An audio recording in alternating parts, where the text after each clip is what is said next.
সরসী কেন ভরেছে জলে,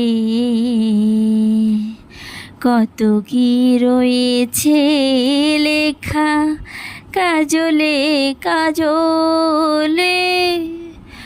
নয়ন সরসী কেন ভরেছে জলে,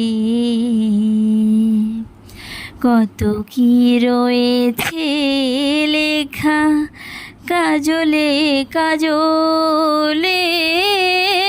নয়ন সরসী কেন, বেদনার কলি তুমি দাও ভালোবেসে বধূ, বেদনার কলি তুমি দাও ভালোবেসে বধূ।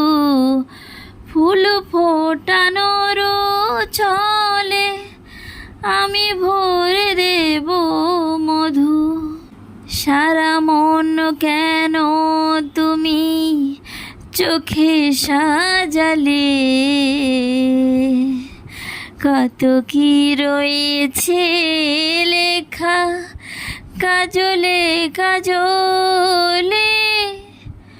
নয়ন সরসী কেন ভরেছে জলে,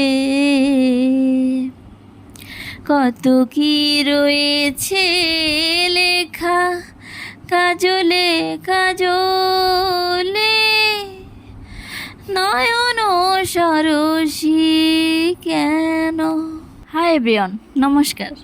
আজ আবার আরেকটা মর্নিং রুটিন মানে মর্নিং কুকিং রুটিন শেয়ার করছি। So let's start.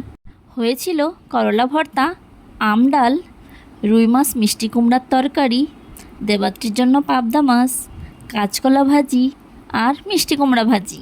এটাই তো বাঙালিদের বিশেষত্ব, তাই না?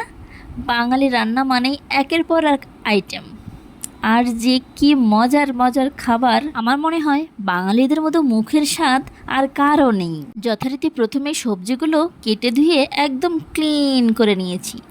দেন আগে আমডালটা করে নিয়েছি। প্রথমে ডাল সিদ্ধ করে আম ফোড়ন দিয়ে আমডাল করেছি, তারপর ভাজিগুলো করে নিয়েছি।